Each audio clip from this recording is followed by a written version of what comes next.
সম্ভাব্য আসন পশ্চিমবঙ্গ বিধানসভা নির্বাচনে 26-এ সম্ভাব্য আসন তা নিয়ে বিশ্লেষণ করব। মোট আসন 294টি।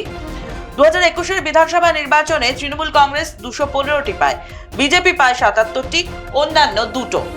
24-এর লোকসভা নির্বাচনে বিধানসভা ওয়ারি ফলাফলে তৃণমূল কংগ্রেস 192টি কমে যায়, বিজেপি 90টি বেশ কিছুটা বাড়ে, বামফ্রন্ট 1, কংগ্রেস 11টি।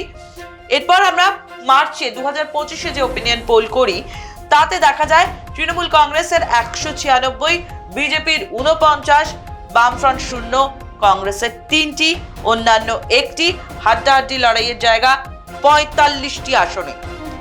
এরপর 26শে জানুয়ারি সেখানে দাঁড়িয়ে যে ওপিনিয়ন পোল আমরা করছি তাতে তৃণমূল কংগ্রেস 202টি, বিজেপি 68টি, অর্থাৎ উভয় ক্ষেত্রেই কিন্তু বাড়ছে। বামফ্রন্ট 0, কংগ্রেস 2টি, অন্যান্য 2টি, হাড্ডাহাড্ডি লড়াই 20টি জায়গায়, অর্থাৎ 294টি আসনে হাড্ডাহাড্ডি লড়াইয়ে 45 থেকে কিন্তু হাড্ডাহাড্ডি লড়াইয়ে 20তে এলো। ছবি পরিষ্কার হচ্ছে সিদ্ধার্থ?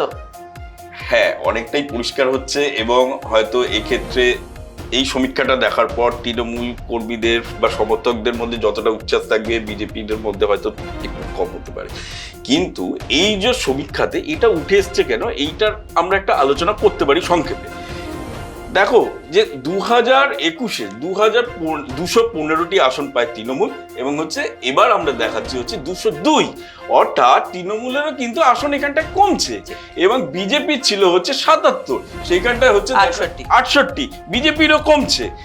আর হচ্ছে তোমার এইখানটায় অন্যান্য যেটা ছিল সেখানটা হচ্ছে 2, এইখানটা লক্ষণীয় যেটা হচ্ছে কংগ্রেস কিন্তু 2টি আসন পাচ্ছে, এরকম আমরা একটা সমীক্ষাতে উঠে আসছে।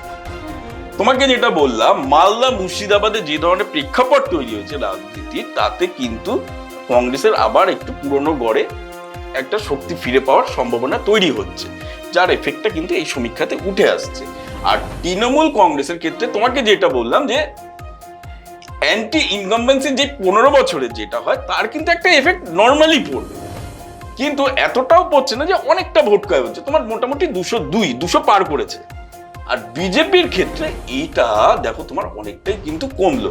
এই যে 77 2021, তারপরে কিন্তু 77টা ধরে রাখতে পারেনি, বেশ কতগুলো ধরো উপনির্বাচন হয় বা দল থেকে এইগুলো ব্যাপারগুলোর মধ্যে কিন্তু বিজেপির বিধায়ক সংখ্যা কিন্তু 77 ছিল না, বর্তমানে নেই।